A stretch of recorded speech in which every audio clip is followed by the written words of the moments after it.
Umat beriman yang terkasih, para orang tua, orang muda dan anak-anak sekalian yang terkasih. Halo, hai.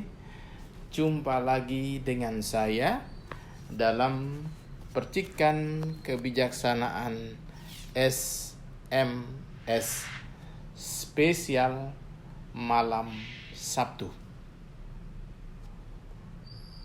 Sebelum berlanjut, ingat jangan lupa like, share, dan subscribe, serta tekan tombol loncengnya supaya Anda dapat mengikuti percikan kebijaksanaan ini.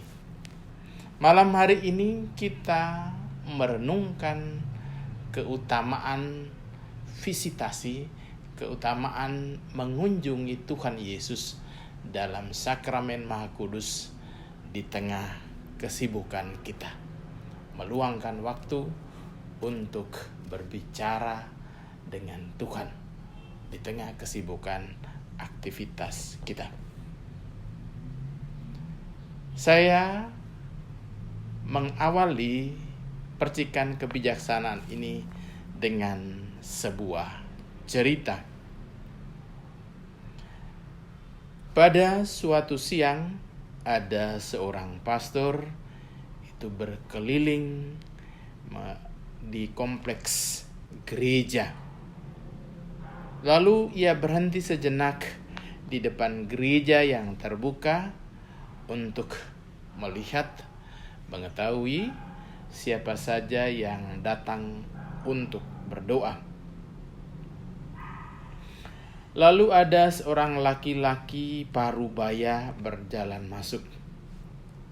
Pastornya mengerutkan dahi ketika ia melihat bahwa orang itu sudah beberapa hari tidak mencukur bulu yang ada di wajahnya, ya, di jenggotnya, jambangnya itu dibiarkan saja.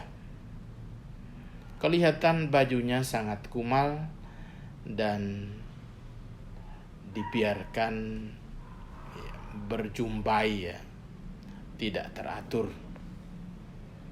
Orang itu berlutut, menundukkan kepalanya, lalu berdoa sejenak di hadapan sakramen Maha Kudus, berdiri dan kemudian keluar. Pada hari-hari berikutnya, setiap pukul 12 siang, orang itu datang dan berlutut sejenak. Kadang dia membawa kaleng yang berisi makan siang yang diletakkan atau yang dijinjingnya. Pastornya melihat hal itu, terus memperhatikan hari demi hari, maka makin bertambah penasaran. Dalam hatinya dia berpikir, kemungkinan orang ini mempunyai niat yang kurang baik. Maka ketika sudah beberapa kali hal itu terjadi, pastor memutuskan untuk menegur atau menyapa orang itu dan bertanya, apa keperluannya setiap siang datang ke gereja dengan keadaan yang seperti itu sambil membawa makanannya. Ketika mereka sudah berbicara, Bapak parubaya itu adalah seorang pekerja sebuah pabrik yang letaknya agak jauh dari gereja itu. Waktu istirahat untuk makan siang hanya setengah jam saja. Maka bapak itu menggunakan waktu istirahatnya untuk berdoa agar ia memperoleh kekuatan dan berkat. Ia mengatakan, saya hanya dapat sejenak berada di sini karena pabrik tempatku bekerja letaknya cukup jauh. Kalau saya berlutut di sini, saya selalu berbicara kepada Tuhan di hadapan sakramen yang Maha Kudus, Pastor. Ini yang saya katakan. Tuhan Yesus, aku datang lagi untuk mengatakan kepadamu betapa bahagianya aku dengan persahabatan kita yang mesra, dan bahwa Engkau telah mengampuni dosa-dosaku. Aku tidak begitu mengerti bagaimana seharusnya berdoa, namun aku selalu ingat padamu setiap hari. Nah, Yesusku, inilah aku yang hanya sekedar ingin melapor padamu. Seketika itu juga sang pastor merasa agak malu dengan penjelasan Bapak itu. Ia lalu mengatakan bahwa Bapak itu boleh datang ke gereja setiap waktu untuk berdoa. Lalu selesai berbicara, Bapak itu mengatakan, sudah waktunya saya kembali untuk bekerja. Dalam percakapan itu akhirnya diketahui bahwa Bapak itu bernama Marfigol. Sambil tersenyum, Bapak Marfigol itu pergi dan berkata, terima kasih.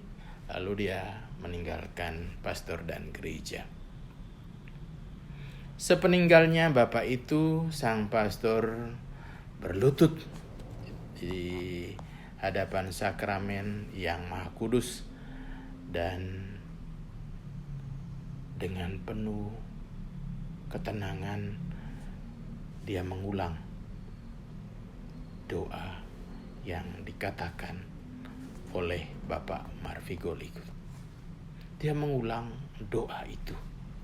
Tuhan Yesus, aku datang lagi untuk mengatakan kepadamu betapa bahagianya aku dengan persahabatan kita yang mesra, dan bahwa Engkau telah mengampuni dosa-dosaku. Aku tidak begitu mengerti bagaimana seharusnya berdoa, namun aku selalu ingat kepadamu setiap hari. Nah, Yesusku, inilah aku yang hanya sekedar ingin melapor. Para saudara dan saudariku yang terkasih, pada suatu hari sang pastor itu sadar, ketika siang hari dia sadar bahwa sudah beberapa hari itu Bapak Marfigol itu tidak datang seperti biasanya. Maka setelah lewat beberapa hari, pastor mulai merasa prihatin. Ia pergi ke pabrik tempat Bapak Marfigol itu bekerja. Dan ia mendapat kabar bahwa Bapak Marfigol sedang sakit dan dirawat di rumah sakit.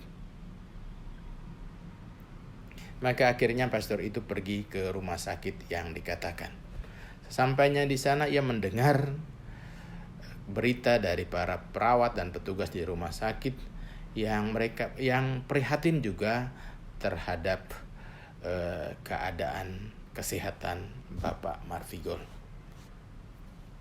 Namun mereka mengatakan bahwa selama dia dirawat di situ, Bapak Marfigol itu menyukakan hati mereka. Dia selalu tersenyum, penuh sukacita, dan kelihatannya dia bahagia, dan kehadirannya itu menyegarkan suasana di rumah sakit. Kepala perawat, kepala ruangan rumah sakit itu tidak habis mengerti mengapa Bapak Marfigol itu selalu Mas Figol itu selalu bergembira. Ia tidak pernah dikirimi bunga, ia juga tidak pernah menerima telepon dari siapapun, ia juga tidak pernah dikunjungi orang. Maka pastor itu masuk dan berdiri di samping Bapak Mas Figol itu. Juga berdoa dan menyampaikan apa yang menjadi keprihatinan dan harapannya akan kesembuhan Bapak Mas Figol. Setelah mendengarkan apa yang dikatakan pastornya, Bapak Mas Figol itu merasa heran. Kemudian dia berkata dengan disertai senyum yang menawan, Dia mengatakan, memang saya sendiri saja di sini, tidak ada orang yang mengirimkan bunga, tidak ada yang mengunjungi saya, tidak ada yang telepon menanyakan keadaan saya, tetapi apa yang dikatakan, apa yang diceritakan oleh kepala ruangan, kepala juru rawat itu tidak sepenuhnya benar.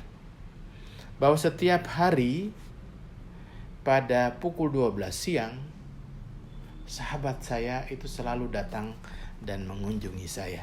Ia selalu berada di sini. Dia itu teman saya yang akrab.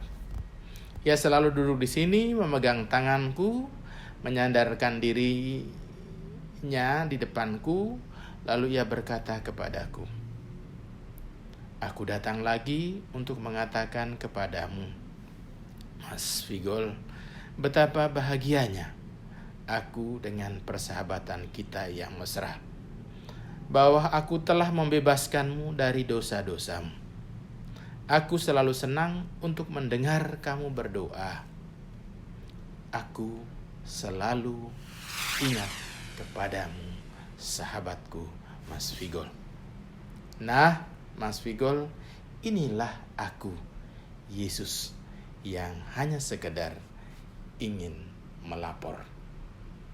Para saudara dan saudariku yang terkasih, Tuhan Yesus, sahabat kita yang kita imani dan kita ikuti, tidak pernah meninggalkan kita. Apapun pergumulan hidup yang kita alami, apapun kesibukan kita saat ini, di tengah tugas pekerjaan kita, mencari nafkah untuk kehidupan keluarga dan komunitas, melayani orang lain, jangan pernah kita lupa untuk melakukan visitasi, meluangkan waktu untuk melapor dan sekedar berbagi cerita apa yang kita alami dan kita rasakan dengan sahabat kita, Tuhan Yesus. Dia akan selalu menyertai, menguatkan, dan mendampingi kita. Tetap semangat, salam sehat, dan jangan lupa bahagia. Tuhan Yesus mencintai dan memberkati kita semua. Amin.